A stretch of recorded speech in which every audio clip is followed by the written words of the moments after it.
What is up, everybody? Welcome back to Team Fish Knuckles YouTube channel. This is Arkansas State's round 6, and on our left we have Aaron, and on right we have Caleb. Once again, I'm not really sure what these decks are, what decks these players are playing right now, and hopefully the quality kind of fixes itself. I kind of messed around with some things, as you see in the top right. The image is gone for now. I'm trying to see if that works or not, but it looks like Caleb is going first. Or okay, never mind. Looks like Aaron's going first. They put the dice on. I couldn't really tell who's going first. Now, I've played Caleb a couple times, and every time I played him, he's always playing a Gorgeist deck, which always made me happy, but I'm pretty sure he didn't play the Gorgeist this tournament, which makes me kind of sad.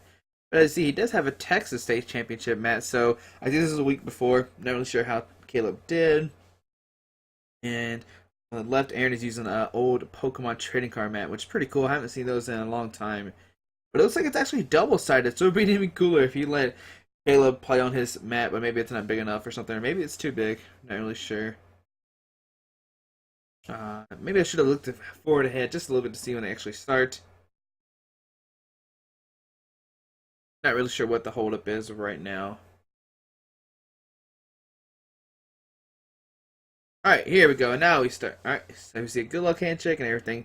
So on the left we see a Xerneas, and on the right we see a Toad. Ooh, a hard charm. We haven't really seen this in a Fairies deck that much. And it doesn't seem like Aaron really has much. We would see a pass, we would see a megaphone, DCE, muscle band, repeat ball. Repeat ball is obviously going to the Toad since it's the only Pokemon in play. Repeat ball does let you search your deck for any Pokemon in play and put it onto your hand. It'd be interesting to see what kind of deck Caleb is playing. Seismitoad goes with so many decks you could play. Seismitoad Evital, Seismitoad Slurpuff, Seismitoad Garbodor, Seismitoad Swampert Slurpuff. There's just so many different things. I think I saw water energies in his deck while he was shuffling. I'm not 100% sure. We'll have to wait and see what happens. But it kind of stinks for Aaron because, like we said, he didn't play his. I mean, like I don't know if I said it, but he didn't see any supporters or anything. But here we see Caleb discard a Birch with a Sycamore, which is pretty interesting. Birch lets you flip a coin if heads, draw 7. If tails, draw 4. Oh, once you shuffle your hand into your deck and draw cards. Here we see another Mustang going to a Toad, and we see a Quake Punch for 50. And man, Aaron just top decks Adversity, which is not very helpful. Here we see Lysander bring up the Toad, trying to stall out, or try his best to try to stall. Try to draw into something.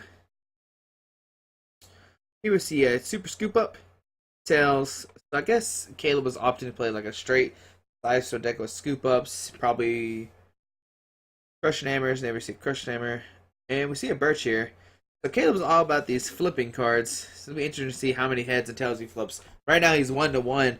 I'll try my best to try to total the score if I can. If I can remember that correctly or not. Alright, let's see what Caleb flips. Oh, try again.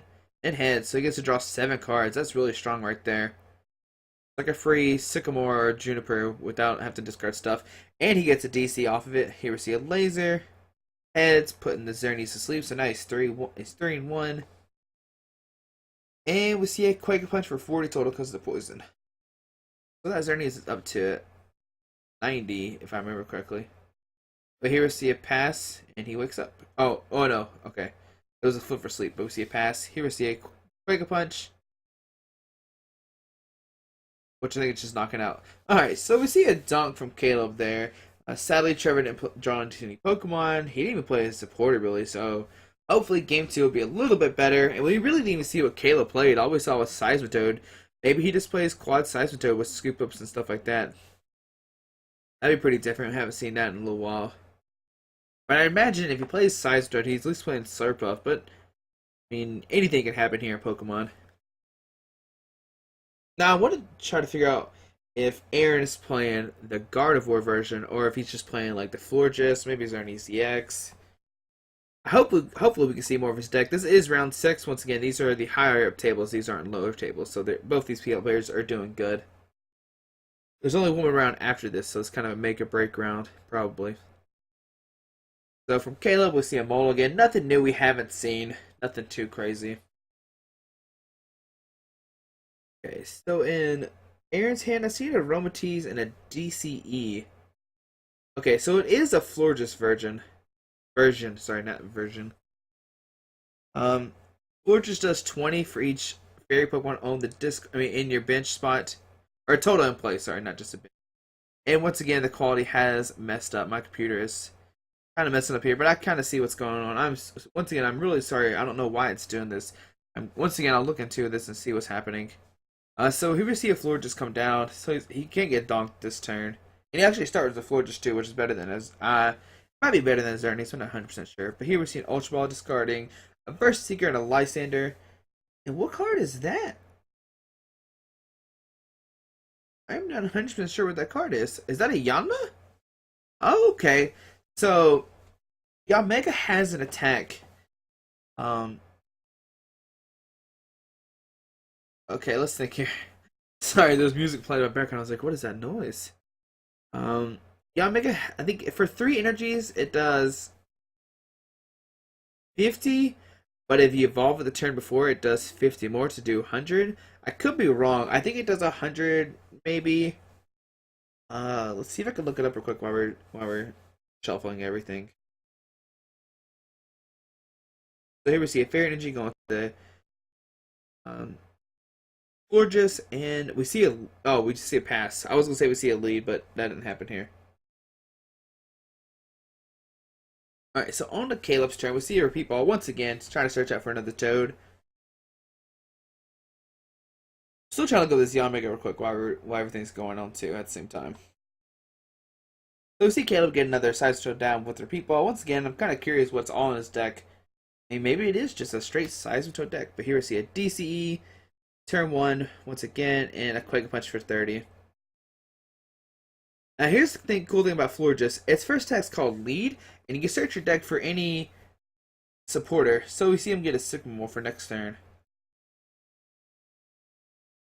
Alright, once again, the quality is messing up right now, and I'm not really sure why. Alright, so on to Kaleb's turn. See him drop another DC, a Computer Search, discarding a Water, and a Verse Seeker. So we do know he plays Water Energies in his deck, so that way he can Grenade Hammer for 2 Water and a Colorless, which is 130, and 30 to deal with your bench Pokemon.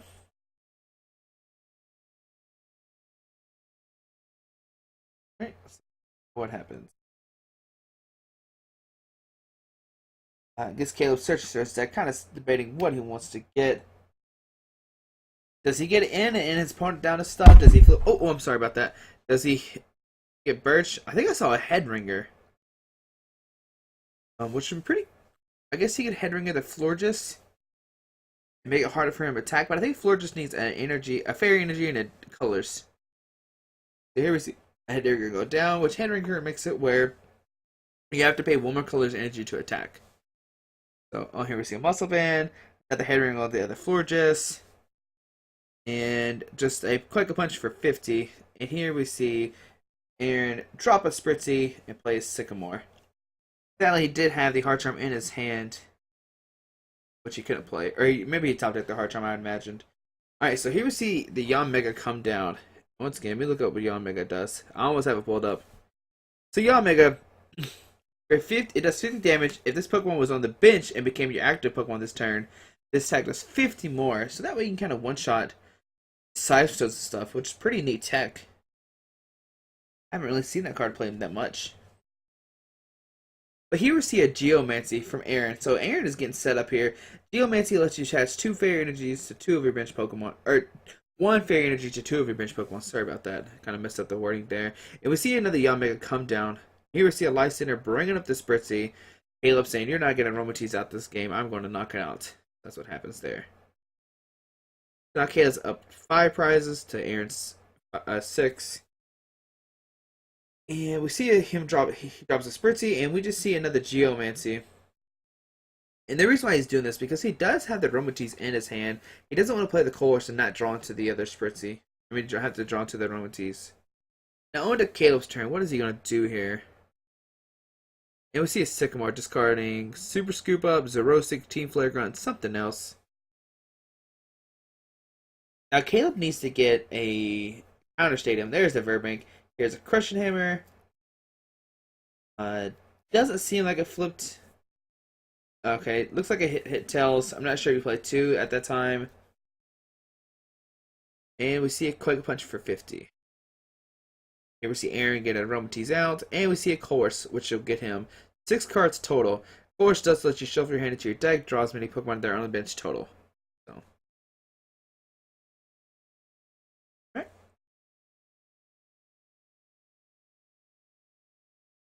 They get 6 cards here. He probably needs a Fairy Guardian here to free retreat and kill this Toad.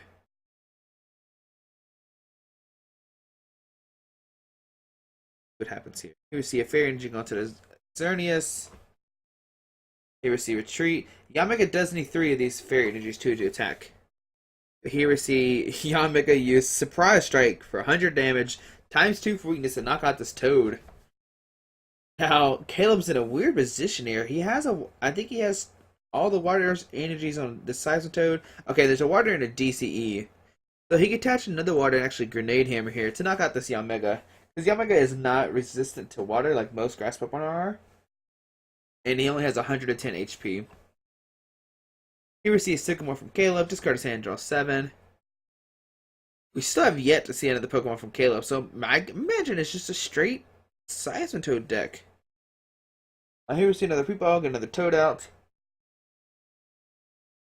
Now, if Kaleb can hit a laser here, do 80, and the Yamega stay asleep, the Yamega will die and go back into Kaleb's turn. So here we see a flip. And there it is.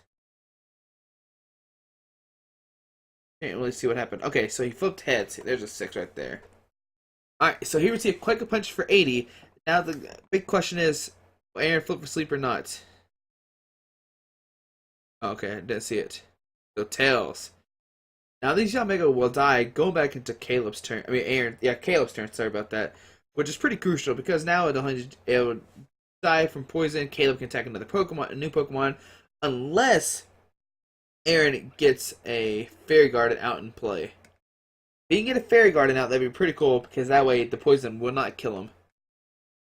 We'll see what happens here. We see an end in Aaron's hand. Not the best supporter you want to see when you have four prizes left. He has a bunch of cards in his hand too. And it doesn't seem like he can play any of them really. Caleb's debating, what do I do here? Do I end and try and draw a Fairy Garden?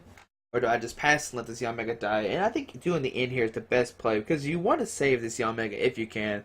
There's no reason to give Kaleb a free prize if you can try to deny it. And plus, once he gets the other Fairy Garden in play, Kaleb has to drop another Verbank to actually start doing extra laser damage. Alright, so we see 5 to Kaleb and 4 to Aaron. And it doesn't seem like Aaron got another Fairy Garden. So this Yamega will die, going back into Caleb's turn. Now it's up 4-4. Now it's up to Aaron what to send up. I imagine, okay, so he sends up to Xerneas. Which I think is an okay play because he can just Geomance next turn to get more energies if he needs to. He can actually use Xerneas' next attack, which does 100 damage. But I don't think that's the best play you want to do. I think you'd rather get more energies out on board. But we'll see what happens. Here we see a laser. And we see, I guess, a heads. That Xerneas is turned to the left. Alright, so it was a 4. There we go. Kind of cleared up there. Alright. So let's see what Kaleb does. Drops another Toad and a Sycamore. Now, I know Caleb's deck has to be running kind of thin. He has played Sycamore almost every turn to discard his hand. But hopefully he plays Trump card. I can't really see what he's been discarding and stuff like that. But he received Quake Punch for a knockout. Because that Xerneas already had 50 damage on it. Now Kaleb has 3 prizes left. While Aaron has 4. Now it seemed like Kaleb will probably win this match. All Kaleb has to do is maybe like license up that Yamega before it evolves. I mean the Yamax before it evolves to Yamega and kill that. And then next turn just do a Grenade Hammer or something. But here is the Xerosic. Getting rid of the DCE. Alright, and Kaleb does have another water in his hand too. See what happens here. Once again, I don't know why the quality is like that. I apologize. I don't know why it's doing. But here we see a Verse Seeker to bring up that Yamask, like I said. And once Kaleb does this, he's gonna take all energies. Oh, okay, maybe the mask has more HP than I thought it did. I only have the Yon Mega pulled up currently right now, so I'm not really sure how much the Yon Mask have. I guess it had 60 or 70. That'd make a lot of sense. And I imagine I only have one retreat cost. Yeah, that's what we see. Just one retreat. And here we see Aaron bring up a different Florges.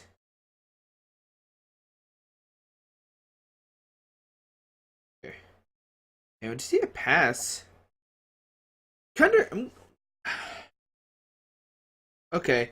It's kind of weird that he left all the energies on this Yon Mask. That's probably somewhat of a misplay. But here we see a concession. He knows that next turn he's just going to use Grenade Hammer, take the last 2 prizes. But hopefully you enjoyed this video. Thanks for watching. I know the quality is still kind of shaky, but if you haven't subscribed, please subscribe. There will be more rounds left to go. We have round 7, the top 4, top 8, and top 2. But thanks for watching once again. Alrighty, bye.